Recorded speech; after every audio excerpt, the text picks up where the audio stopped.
much, Daryl and Nick. And right now we're preparing. Fuel load complete.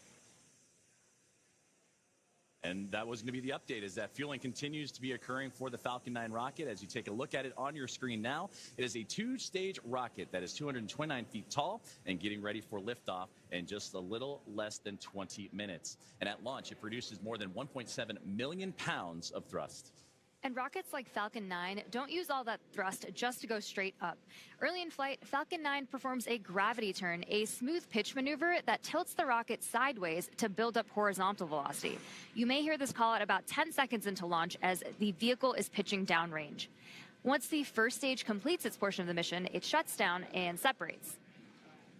A stage rocket like Falcon 9 sheds the booster to eliminate weight and uncover the Merlin vacuum engine on stage 2. To reach orbit, the vehicle needs to go fast, hitting an orbital velocity of about 28,000 kilometers an hour, just to keep from falling back to Earth due to gravity. That's fast enough to lap the Earth in about 90 minutes. And as we mentioned earlier, after stage separation, today's booster will be landing at Landing Zone 1 at Cape Canaveral Space Force Station, returning to Earth for its third time. The second stage takes over from there, powered by a single Merlin vacuum engine, also known as the MVAC. With its extended nozzle and optimized design, the MVAC drives maximum performance, producing 220,000 pounds of thrust in the vacuum of space. And getting to space is the first step to building our multi-planetary future.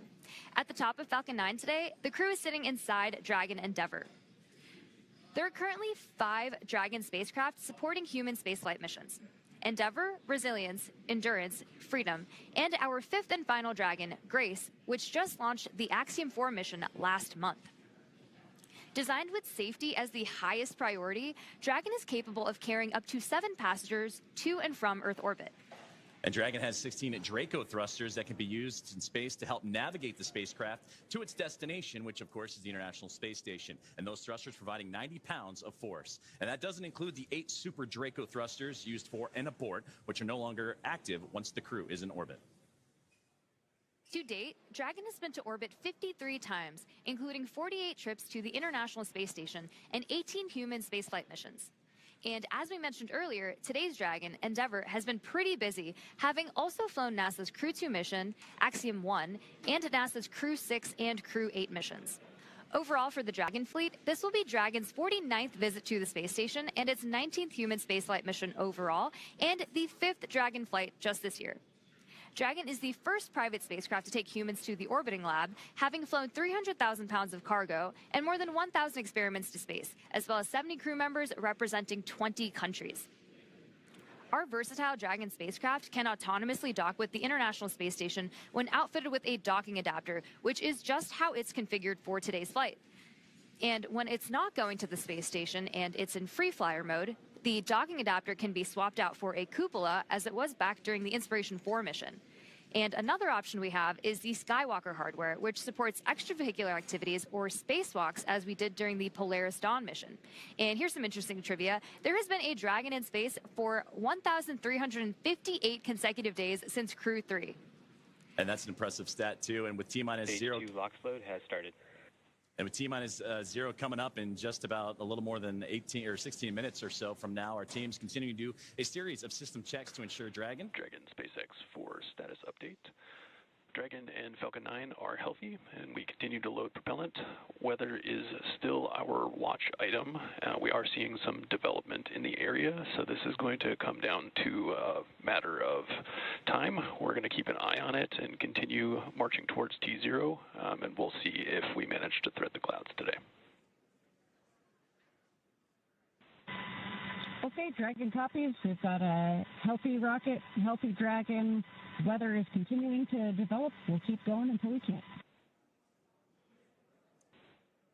And great communications there between the team on the ground and with Crew-11 on board. And that's exactly what we're keeping an eye on, is not only the tanking of the rocket and that procedures, but also today's weather. And you heard that update right there. So to continue with the updates and kind of bring us up to speed on what's been going on, let's toss it to our teammate and Ronnie. Thanks so much, Joseph. I can give you a little bit more color than we just heard, but obviously the important things we've heard are that we are still on track for an on-time liftoff today, but we're monitoring lots of different factors as we get closer to liftoff. If everything goes as expected, this is also going to be our last landing at LZ-1 today. So lots of different launch pads, landing sites, staging areas, lots of things in play. But the best news is that both Dragon and Falcon 9 continue to be healthy.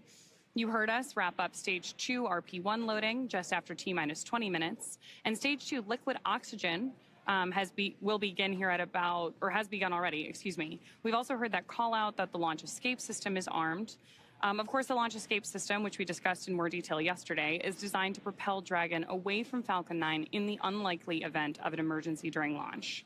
We've also heard from the Eastern Range, which is monitoring keep-out zones among other key flight requirements today. They're continuing to report no issues, and they are go to support today's launch, weather depending. So again, as you just heard, weather is a watch item. We're now tracking a 60% chance of violation at our target liftoff time, with isolated showers in the staging area and some clouds building right over the launch pad. You are actually seeing them continue to grow on your screen right now. For now, though, we are go for the 6th mission of Dragon Endeavour, and I want to hand it back over to Sandra for a status update from Houston. Sandra? Thanks, Ronnie. Back here in the International Space Station Flight Control Room at NASA's Johnson Space Center in Houston, teams are continuing to work around the clock to monitor activities aboard the orbital outpost. Leading the team inside the room today is NASA Flight Director Anthony Varia.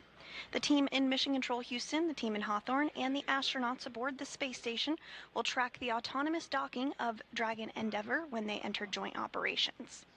This will happen when the spacecraft enters the approach ellipsoid, which is the invisible boundary, stretching 4 by 2 by 2 kilometers that helps us monitor all arriving and departing spacecraft. It's essentially the neighborhood of the International Space Station. Once docked, crew members in both Dragon and aboard the International Space Station will perform a series of leak checks, then work to open the spacecraft's hatch for Crew-11 to float into the space station and begin their stay.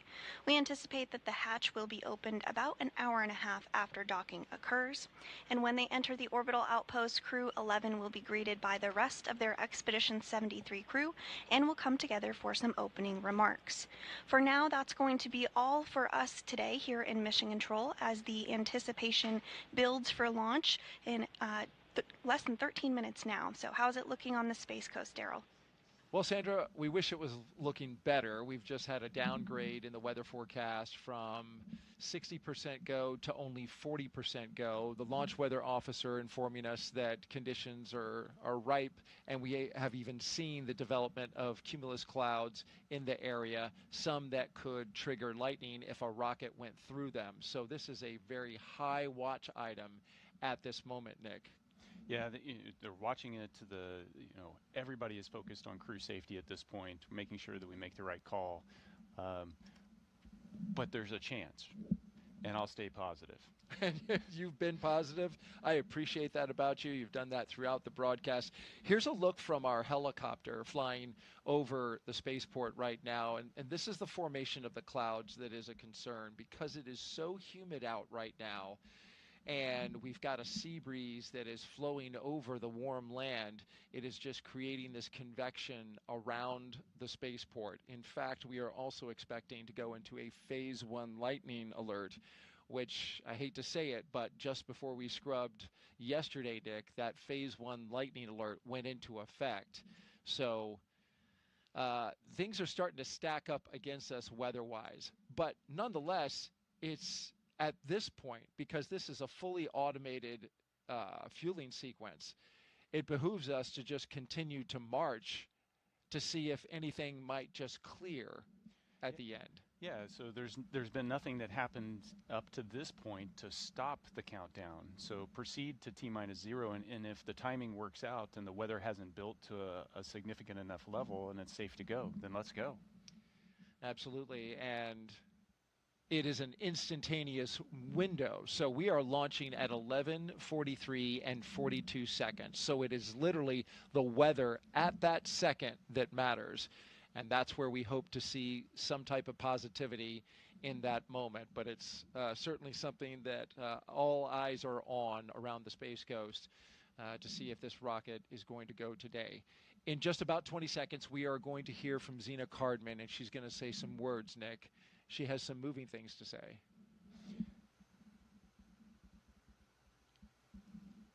Yeah, Zena is an amazing person, and watching her, along with Stephanie. Dragon SpaceX confirmed crew displays are configured for launch. You can. SpaceX Dragon displays are configured for launch.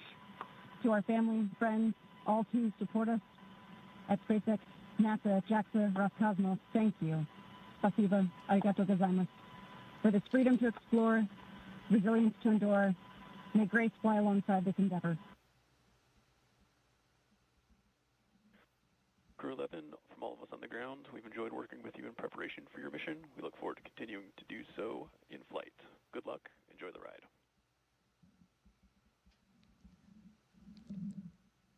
Yeah, and Zena, hitting the tone I would expect her to do. She is the consummate professional. Big message of thank you. Yeah. The gratitude, the team focus, freedom, resilience. These are big themes. These are things that are important to her, and some great words from her. Let's send it now back out to our commentary team for the final minutes of Countdown. Joseph and Samya, take it away. Thank you, Daryl. Thank you, Nick. And that was beautiful what Zena had to say and reflecting on family and friends, but also that great shot you saw in that 2-box. That was from the International Space Station, that view as the space station actually going right over Florida and the Cape. So it's not just those on the ground that are excited. It's their teammates aboard the orbiting laboratory as well. Well, we're closing in on launch, 8.5 minutes away. It'll be about a 9-minute ride to orbit, which is around the time of the second stage cutoff. Dragon and the second stage will continue to coast for a few minutes after that, and then prior to separation. You'll be hearing some performance calls as we get into the final countdown and then after liftoff. These are SpaceX flight controllers reporting on trajectory, speed, booster, and performance, and the key milestones, but there are some other calls that you'll hear the crew make as well after liftoff. The crew will report out a few number and letter combinations, which mark different abort zones throughout the flight uphill and up the eastern seaboard. The first two, 1A and 1B, those are abort modes available while the first stage is firing. Now, the second are 2A through 2E. Those will come into play once the second stage kicks in, and then though we'll only hear the 2A call out from the team. Diverting a little bit from that naming system, you'll also hear the call Shannon, which refers to Shannon, Ireland. This call means the crew could target off the coast of Ireland if they needed to abort late in that second stage burn. You'll hear these different calls throughout the flight uphill, along with key performance callouts from the guidance, navigation, and control officers, and also the propulsion lead. So we're closing in on T-minus now 7 minutes, and we continue to keep an eye on the weather. One of the next callouts we're listening for is that stage 1 engine chill has started. That's coming up in just a few seconds. And that is a key process that prepares the engines for flight. Engine chill has started. Right on time. Right now, propellant in the tanks is isolated from the engines, but we'll open the engine pre-valves and start trickling some liquid oxygen through the Merlin engine pumps, chilling the engines for the start sequence. We do this because the super chilled and densified liquid oxygen is really, really cold, and we use this process to bring the engine hardware down to a cooler temperature before flowing all of the LOX and propellant into it during flight. At liftoff, Falcon 9 is consuming 700 gallons of fuel per second, so engine chill helps us to prevent thermal shock and ensures nominal engine performance. Shortly after, we should also hear the call out for stage 1 RP1. Fuel load complete. Right on time.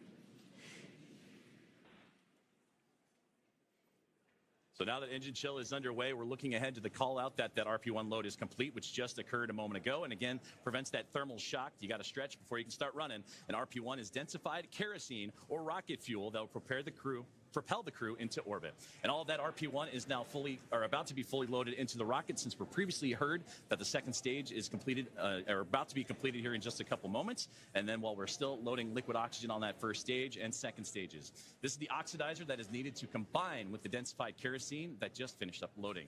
The RP1 liquid propellant needs an oxidizer to combine with everything in order to ignite. Coming up at the 5-minute mark, we'll hear the call for Dragon to configure for terminal count and then transition over to over into internal power. And that should be happening in about a little less than 30 seconds from now as we continue to close in on that T-0 mark.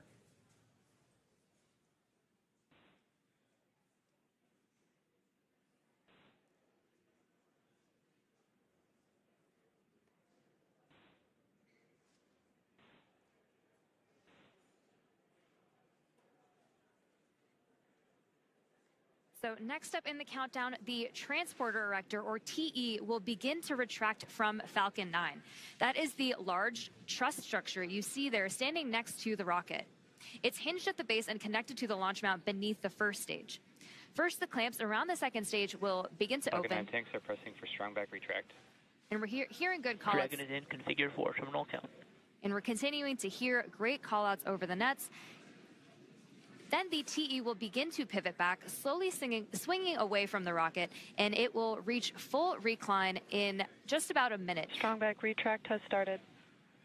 And we are just beginning that strong back retraction process. It's called the strong back. It's also called the TE, or transporter erector. Same structure, different name. The TE does a lot more than just lean. It rolls Falcon 9 out to the pad, raises it vertical, and stays connected through the final seconds. It provides fuel, power, telemetry, and command connections between ground systems and the rocket. Those clamps at the top help stabilize the second stage during fueling, and they also help prevent movement in high winds. And once they open, which you can see on your screen, they are slowly pulling away. And once they open fully, the rocket is fully free at the top.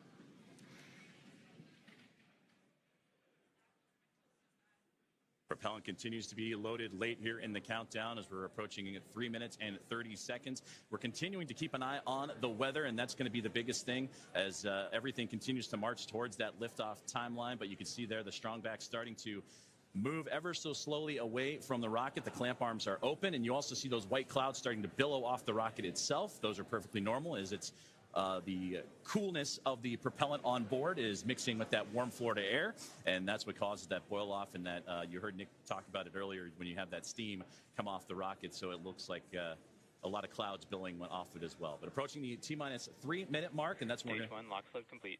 And that's what I was about to say, is that you're going to hear that liquid oxygen load be complete. So everything is primed and pretty much ready to go. And you'll see, again, those white clouds of vapor and a great view of the entire rocket as we continue to build closer to launch. And, of course, liquid oxygen, super chilled. Dragon so a little is in bit terminal count and on internal power.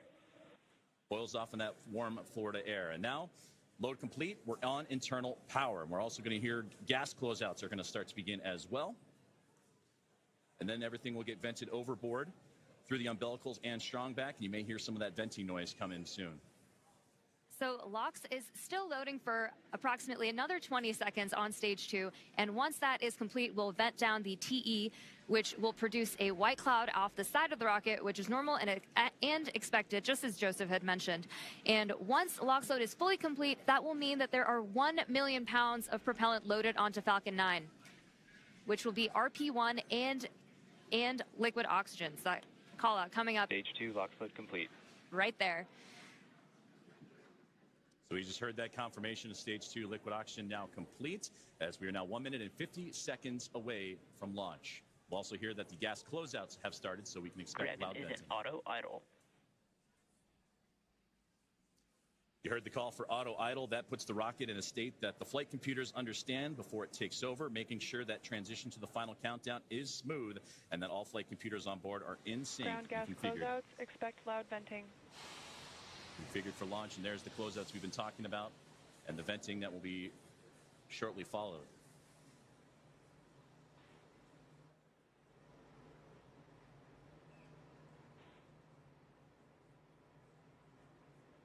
One minute and 10 seconds to liftoff of NASA SpaceX Crew-11.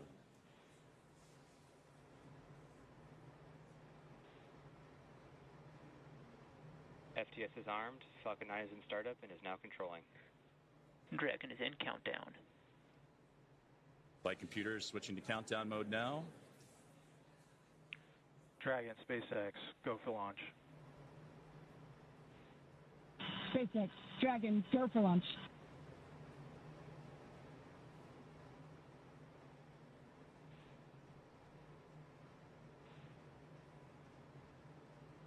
30 seconds.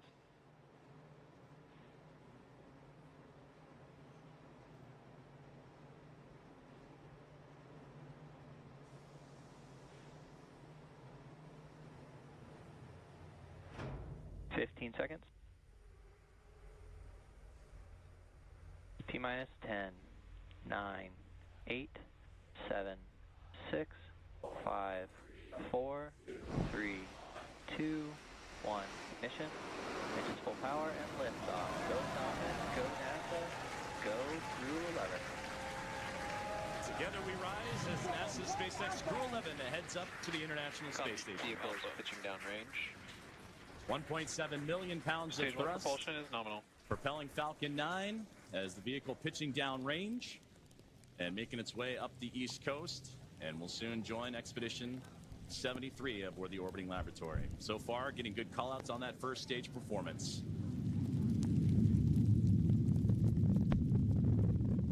We are now T plus 35 seconds into the Crew-11 mission on board Dragon and Falcon 9. The Falcon 9 engines Stage 1 throttle down. Are throttling down to help Power and telemetry are nominal. to help pass through the period of max Q, or maximum aerodynamic pressure on the vehicle during ascent. Max Q. We just had max Q right there.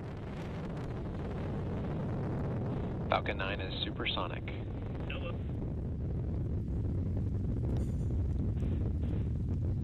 1 minute 9 seconds into what is a little bit more Stage less 1 than throttle up. a 9-minute flight uphill as Dragon continuing. Stage 1 Bravo. Copy. 1 Bravo. And that 1 Bravo, again, that's the abort zone, that last abort zone for stage 1 if necessary. The crew already pulling over 2 Gs. And next, we're going to have a couple of events happen in rapid succession. We'll be getting ready for the second stage to warm up and have the second stage MVAC chill. And then we'll also have Mika, or main engine cutoff, where the 9 engines on the first stage will cut off ahead of the first and second stages. Will then be separating from one another. And then the single Merlin vacuum engine on the second stage will ignite and continue to carry Crew-11 to orbit, while the first stage begins its journey back to Earth, as we're now 1 minute and 56 seconds into today's flight. The 9 Merlin engines are starting to throttle down and are standing by for Mika, or main engine cutoff. MVAC chill has started. And we just heard that call out for MVAC chill. And coming up in under like 20 seconds, we have 5 events happening back to back. Miko, Stage 1 throttle down. stage separation, stage 1 flip, SES-1, and the start of boost back burn. It's going to be pretty quick, so keep a close eye on the action and the mission event Main engine cutoff. tracker at the bottom of your screen. Main engine cutoff. Stage 2 Alpha. Stage separation Copy. 2 confirmed. Alpha. MVAC ignition. And there you see stage 1 pulling away, ignition of the lone Merlin vacuum engine for stage 2.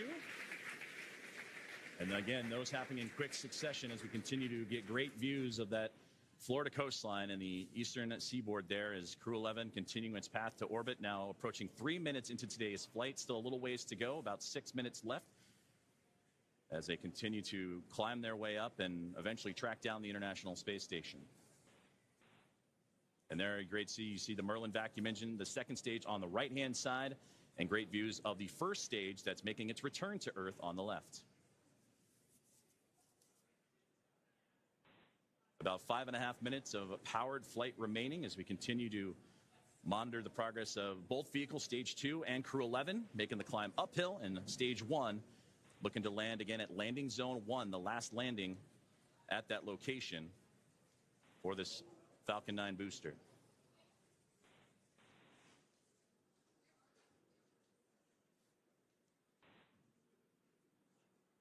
Dragon, SpaceX, nominal trajectory. Dragon copies. We're continuing to hear great callouts over the nets that both Dragon and Falcon are right on track to orbit. So the first stage booster is now on its way to landing zone 1, and we just saw those grid fins open up on the left-hand side of your screen. The first stage has a couple events ahead of its landing. Stage 1 will start its entry burn, which will be the second of 3 burns to return the booster a few miles from its launch site at landing zone 1. During this entry burn, Falcon 9 will use its engines to pump the brakes to slow the vehicle down before it reaches the denser parts of the Earth's atmosphere. And if you didn't know, Falcon 9 has a complex heat shield that is designed to protect the engines and the vehicle from all that combined thermal and aerodynamic loading during max entry Q, which is the moment of max stress on the vehicle during entry. And that will be followed by a landing burn. And this burn will last for about... Dragon, SpaceX, nominal trajectory. Continuing to hear good call-outs.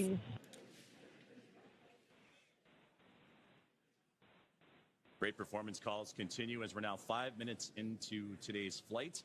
Still about 8.5 to go. A little bit more than that as the second stage continuing to perform nominally on the right-hand side. 2,400 meters per second. Crew-11 cruising into the upper echelons of the Earth's atmosphere while we continue to monitor the second stage on that left-hand side. And we'll also get continued guidance and navigation call-outs from the control officers here in SpaceX. Dragon is pointed in the right direction and continuing its flight. And again, that second stage going to continue firing until close to that 9-minute mark into flight and accelerating Dragon to more than 17,000 miles per hour and placing the crew in orbit. And you'll hear good orbital insertion would be that call out. There's the single Merlin vacuum engine that can produce over 220,000 SpaceX, nominal trajectory. pounds of thrust on that nominal trajectory you're hearing right Dragon now. copy. And into the vacuum of space. Now approaching 6 minutes into today's flight, about 2 minutes and 40 plus seconds remaining. We are coming up on the entry burn, which is just under 30 seconds from now. And so you'll see the first stage's center Merlin engine reignite as it comes back down to Earth. And after that, we will be approaching. Entry burn startup. And there's the beginning of entry burn right there. Again, this is the second of 3 burns to return the booster to landing zone 1. Burn shutdown. We just made it through entry burn. And you're getting some great views too on that stage 1's return to the Florida coastline. Again, landing at landing zone 1, while on the right-hand side, the second stage. And that Merlin vacuum engine continuing to propel Crew-11 Dragon, SpaceX, nominal trajectory. into orbit. And Dragon copies. And again, great. And now with about 2 minutes left of powered flight remaining, still receiving those great calls from the crew on the ground, and we're getting those relays from Crew-11 Commander Zena Cardman. Stage 1 transonic.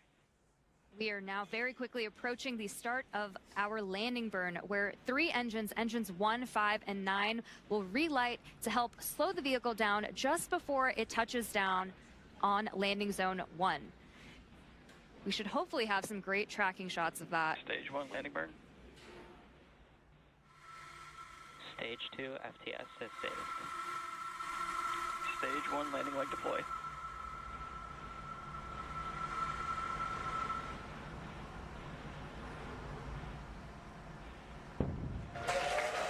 Fantastic return there of the stage 1 booster. Final plan landing at LV1.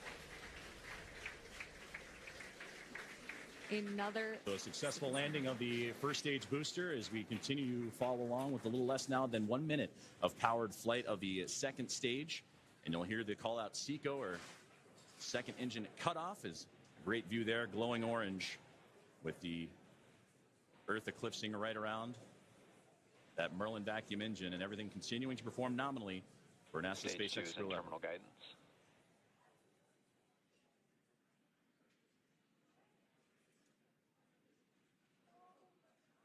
About 20 more seconds remaining of powered flight, and we'll get those call outs here shortly as everything continuing. Shannon. Copy, Shannon. And there's the great call out for Shannon we talked about earlier, that last abort zone if necessary, where they can land off the coast of Shannon, Ireland. SECO. There we just heard that good call out for SECO, or second engine cutoff. Coming up next will be stage separation. Dragon, SpaceX, nominal orbit insertion. And that's the great call you want to hear. Copies. Launch escape system disarmed. A good look inside the trunk there as you're looking for that separation, but you wanted to hear that nominal orbital insertion as Crew-11 now has reached microgravity. So now we'll continue to coast for a little bit after SECO to allow rates and motion from the burn to settle out. Right now we have a great view on our screen of the Dragon heat shield, actually, which is made up of similar materials. And there we have that Dragon and stage 2 separation as we see Dragon coast into its orbit. And a wonderful view there is Dragon Endeavour with Crew-11 on board. Safe. Dragon separation confirmed. And safe and... Dragon, Chief Engineer on Dragon to ground. Zena, Mike, Kimiya, Oleg, welcome to orbit. On behalf of the entire Falcon team, we thank you for flying with Falcon today and wish you a great mission. Dragon will take you from here. Over to Launch Director for a few words. On behalf of the launch team, it's been an absolute honor working with you towards launch today. We wish you well on the rest of your mission, and we will be awaiting your safe return. Godspeed Endeavour, Godspeed Crew-11, and thanks for flying SpaceX.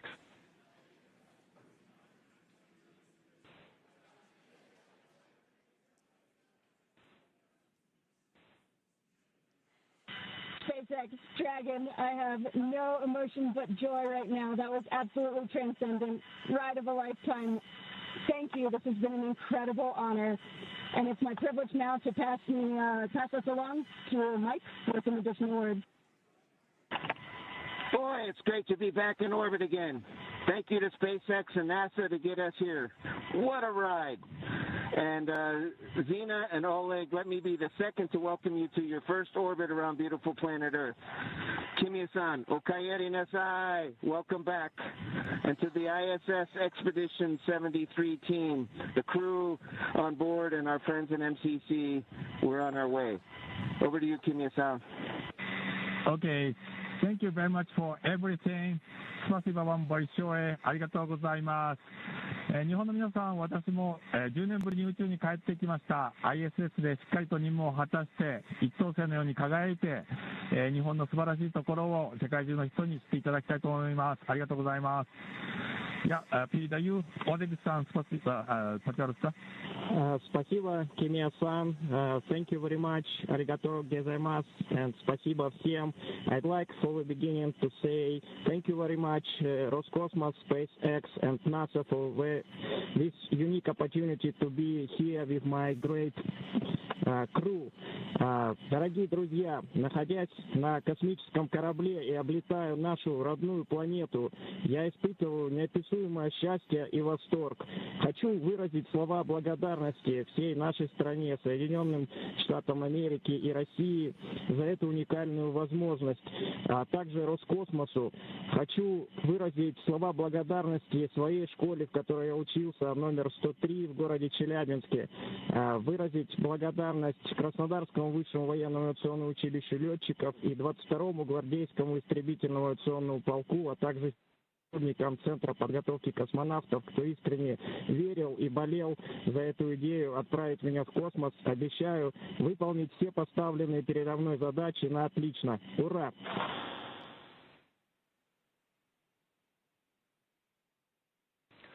Crew-11, we copy all of your words. We are very excited for you to have reached orbit, and we will now proceed with getting you to the International Space Station.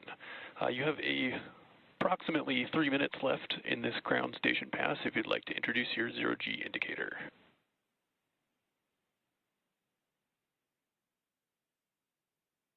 Copy all, Tremaine. Thank you so much. We'll get out our 5th crew member here in just a moment. This zero-G indicator honors a shared memory with our lead trainer, Paul Weiss. For all the mentors and team members who got us here through sacrifice of time and dedication, I hope we made you proud today. Thank you so much.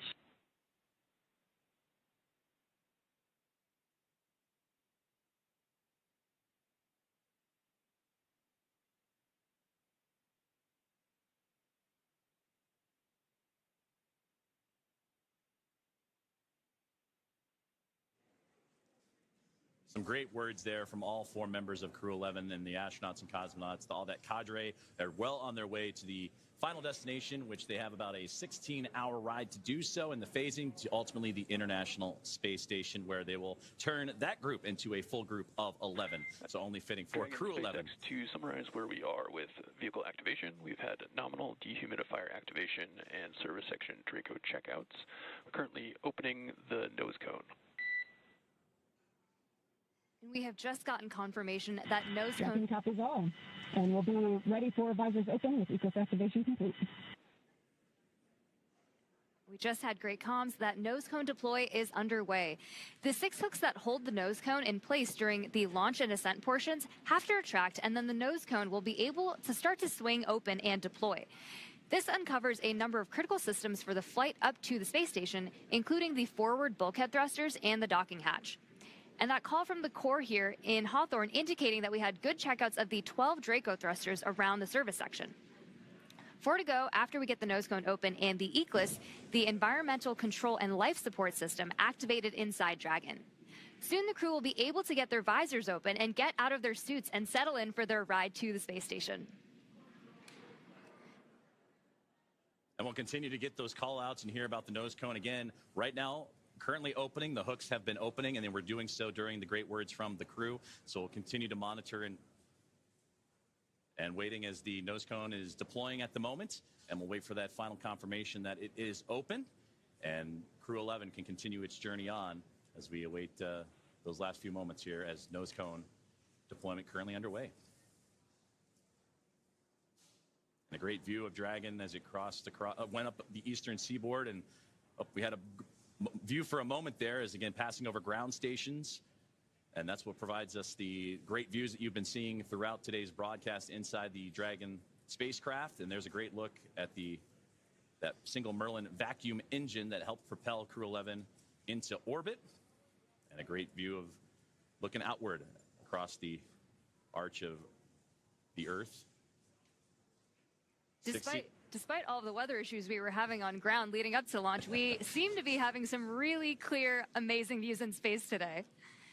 And now 16.5 minutes into flight, you're right. It was threading the needle, but they were able to get up and above the clouds. And even watching that ascent for stage 1 was wonderful to see them bypass those clouds that we were talking about a lot today. But again, as we await for further views inside the Dragon spacecraft and from their pursuit, Crew-11 to the International Space Station, we're now standing by for nose cone deploy, as the team on the ground in Hawthorne, California, right there inside SpaceX Mission Control, actively monitoring all of those systems. You mentioned the ECLIS system inside, and once everything checks the appropriate boxes, then Crew-11 can doff or get out of their spacesuits, those new IVA suit for Mike Fincke and company.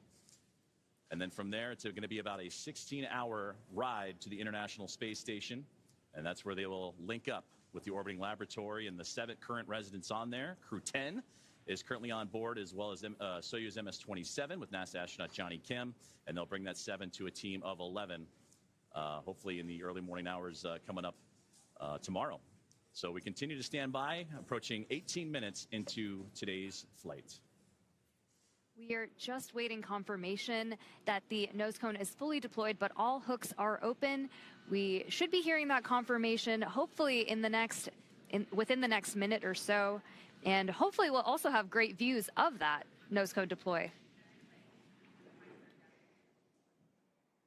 And that's a great view on the right-hand side of the International Space Station Flight Control Room in Houston, Texas, at NASA's Johnson Space Center, where we got updates throughout the day today from Sandra Jones as the International Space Station monitoring today's flight and the ascent of NASA SpaceX Crew-11. And they pulled goal earlier on as they are ready to receive Dragon.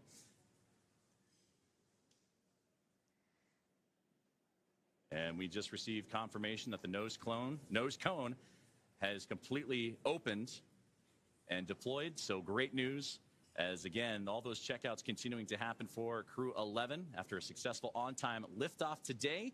And they were able to get past the clouds, the weather that we've been monitoring, and a successful first stage and second stage performance to propel them into orbit. Crew-11 is comprised of NASA astronauts Zena Cardman and Mike Fincke, along with JAXA astronaut Kimiya Yui and Roscosmos cosmonaut Oleg Platonov. And they are now safely in orbit following that approximately 9-minute ride after liftoff today from NASA's Kennedy Space Center in Florida. The crew now, as mentioned, has a little bit about a 16-hour journey before they reach their destination. Dragon SpaceX, we see a nominal nose cone opening at TCS and 4 bulkhead to Draco checkouts. Great call out right there. Dragon copies all. Good news. And that's what we were waiting for there, was that call up to crew. Looking forward in the timeline, you have your first burn up on your forward view. That's the phase burn in approximately 25 minutes. We will also be monitoring the stage 2 deorbit to give you the go for suit doffing, and we're expecting that at T plus 45 minutes. Dragon copies. We'll be monitoring, and T plus 45 approximately for suit doffing. We're with you in the timeline. Great conversations there with the team on the ground, and there they are, Crew-11. Happy as can be in orbit now, and they have a 16-hour journey before they reach their destination, the International Space Station, as docking currently targeted for tomorrow morning, Saturday, August 2nd at 3 a.m. Eastern Time, 12 a.m. Pacific, to the space-facing port of the station's Harmony module.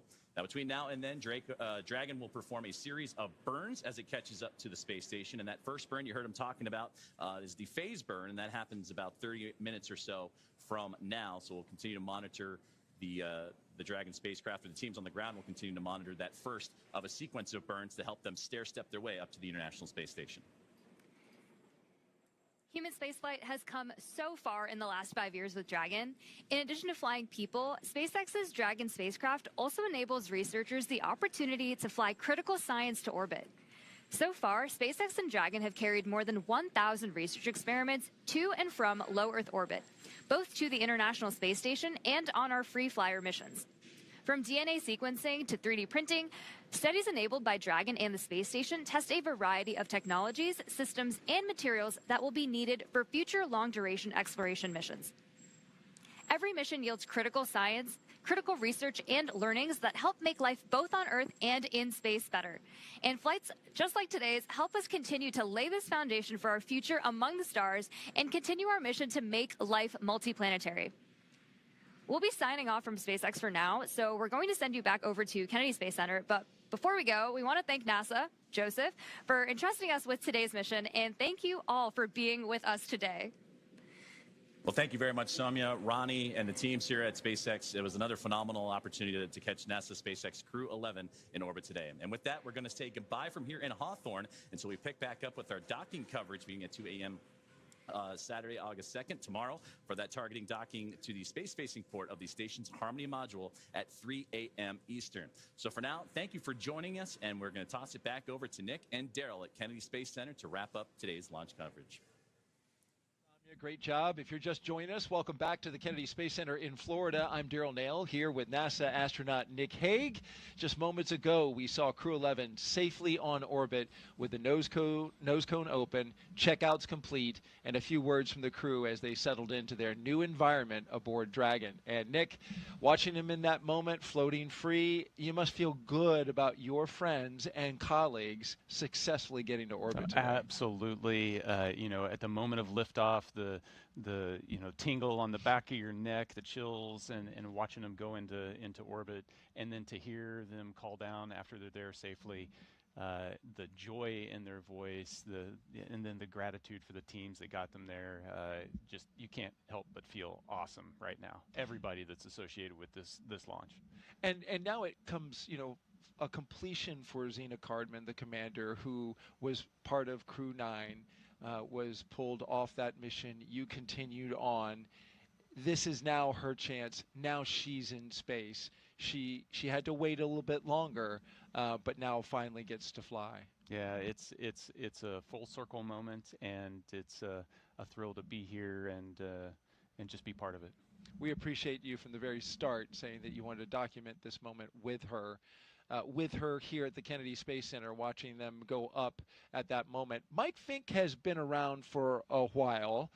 He's a veteran astronaut, but there's been quite a gap. He finally now, after 14 years, back up in space. Yeah, talk about patience being a key quality of an astronaut. It's not just sitting strapped into a rocket for 2.5 hours prior to launch and not being able to move. It's, you know, doing your job and waiting for your opportunity, and that might be a decade or more. And to take that time and to do so much with it while you're still waiting to launch into space, it just shows the character that he has. Incredible character and incredible character is Mike. Well, quick story here. We want to tell you, you know, when Zena Cardman was here and she did the co-host role for Crew-9 when you launched, after the launch broadcast was over, she pulled out a deck of cards and just offhandedly was like, oh, hey, I want to show you something. And she showed me this deck of cards. It was the Crew-9 deck of cards. And she had hand-drawn the portraitures of like each of the Crew-9 members, which included you, and she was on it, though she didn't get to fly. It was the card deck that you used when you played to get rid of your bad luck. Yeah, in the suit-up room, Right. And so I'm like, you hand-drew these? I was like super impressed. So, of course, fast forward to recently, you walk in the pre-production meeting and you're like, hey, Zena wants to have this deck of cards. It's the Crew-11 deck of cards. We want to show them to you now. And she redrew her crew. And we want to show those to you. Hold that up. She's an amazing artist. All the crew members each got a face card. So she's on there, Oleg's on there, Mike and Kimiya. And here they are. She hand drew this. We have a close-up of this shot. We want to show you so you can get a real full appreciation. Hand-drawn portraitures by Zena Cardman, the commander. You talk about many talents. Just another talent in what appears to be just this extremely well-rounded astronaut and commander. Oh, absolutely. Not all astronauts are created equal. I cannot do that. She is talented. That's incredible. And, of course, they played with this deck of cards when they got rid of Zena's bad luck today. Yeah, and it worked. And it worked. Look at that weather. We were looking at the cloud just off to the south. You know, the power of positive thinking. Your positive thinking is like, you know, perfect. All right, we're going to send it back out for one more interview with Tony. And in the meantime, you and I are going to play some high-low card for your next space assignment. See if I can win it from you. Tony, take it away. Thanks, Daryl. Looking forward to who wins that game. You know, joining me is now Stephen Chan with the Commercial Crew program. Stephen, I mean, what an amazing launch and landing of Falcon's first stage. How you feeling? That was amazing, Tony. You know, to watch the Crew-11 Dragon flying up on the Falcon 9, just it's incredible, you know, to see that. On a personal note, Mike Fincke is a dear friend of the family, and it warms my heart to see him to go back to space station to work and live there. I am the external liaison for the Commercial Crew program, so it's my job to make sure that our external partners are coordinated and informed to support our missions, and those partners include Coast Guard, FAA, Air Force, Space Force, and other DoD partners. Today, the Coast Guard is out there making sure the waterway is safe, and you know, FAA is clearing the waterway. So it is. I get to see how much work it goes behind the scenes to make sure our missions are successful, and I am looking forward to have the Crew-11 get on orbit and then come back safely with Crew-10. You know, Steve, you played a critical role in changing the splashdown locations for Dragon to the Pacific Ocean. Can you talk to us a little bit about your role in that and the significance in changing those splashdown locations? Yes, the moving Dragon recovery to Pacific all had to do about the safety of the public, and the trunk debris.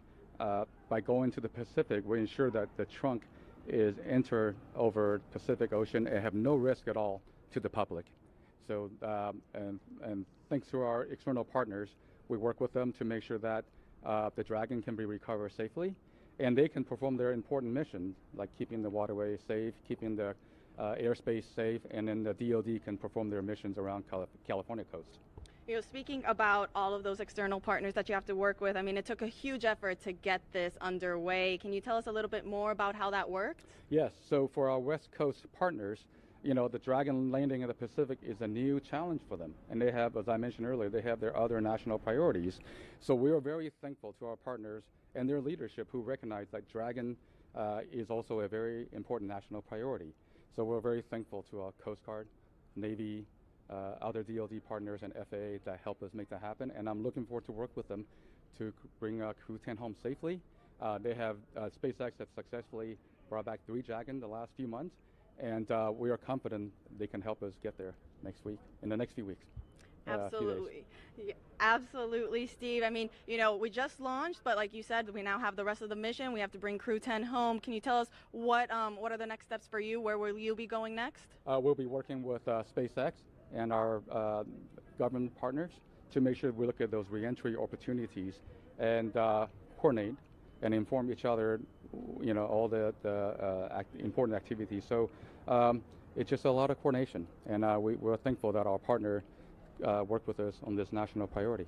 Absolutely. Well, we wish you the best of luck on the rest of the mission. Thank you so much for joining us. And Thank now you, Tony. We'll send it back to Daryl and Nick. All right, thank you so much, Tony. And certainly you can hear the emotion in people's voices, especially Stephen here. Just so proud of seeing Mike Fincke. He has touched a lot of people here at the Kennedy Space Center in his time working with everyone here throughout the Commercial Crew program. Yeah, absolutely. He has had an impact. And you had an impact on me. I lost to you for your next space assignment. So we need to clear the record here, because you tried to stack the deck and karma won out there because you dealt me the ace by accident. So I'm sorry. That's just the way it goes. Thank you for being so truthful and honest. Is this show over yet? No, you know what? We're excited for you, Nick. We can't wait to see what you do next as well. You've brought so much experience and insight and knowledge to this show, and I know that you wanted from the very beginning, after you launched, you told me that you wanted to do this for Zena, for your friends, for your colleagues, for your team.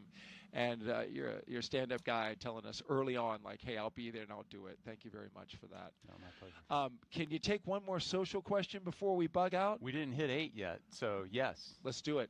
One more social question. Let's see if we can get it fired up here. Yes, Aaron Anzar is the winner with, what is your best memory as an astronaut? Well, you can imagine there are so many memories that are created. I've listened to you for a couple days now. Yeah. And it's fascinating to hear each and every one that you remember. But what would you put as the number one memory? The image, if I try to sum up my 12 years of doing this job, the image that kind of brings it all together in my mind is just another Friday night floating around the table in the Russian service module, having dinner with our playlist. It's an eclectic playlist of music that mixes in everybody's favorites. So you've got Russian traditional folk music and hard rock and American country western, and it's just the culture that the crew has built, and me trying to talk with my cosmonaut colleagues in broken Russian, and them talking to me in broken English, and we develop our own language, and we're sharing what's going on with our families, and birthdays and anniversaries. It's just life. And we've built that in space. And there's just so many unique aspects, just how you're eating and people are floating around, that it's so normal. It becomes so normal to do that. And that's my hope, is that we can get more people to experience that normal living in space, but also that normal of bringing together people from around the globe and just getting to know each other. Yeah, understanding each other, appreciating where we come from as different countries. What strikes me about that is a memory that you chose is you went on EVAs. You went outside the spacecraft, outside and saw the entire planet underneath your feet. But you pick a very human moment as the memory, a bonding moment among your crew that stands out as the number one. I'm sure there's a ton of great memories, but it was the human one at the end of the day. I mean, you can spend all day in the cupola staring at the Earth, and it's an amazing view.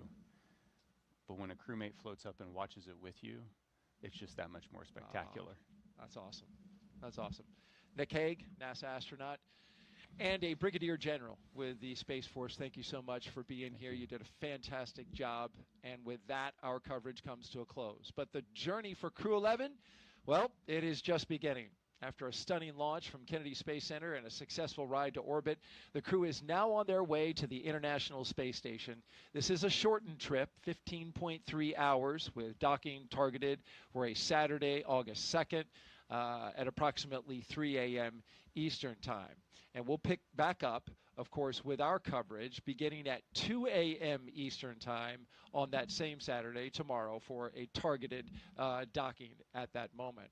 And so with that, we want to just say thank you to everyone who was participating in this show today. If you want to follow along with the mission, Crew-11's journey to the space station, just by check in with our real-time mission audio. It will have the flight controllers communicating with the team. You can check that out. The QR code that's at the bottom of your screen now, you just pull out your phone and scan that.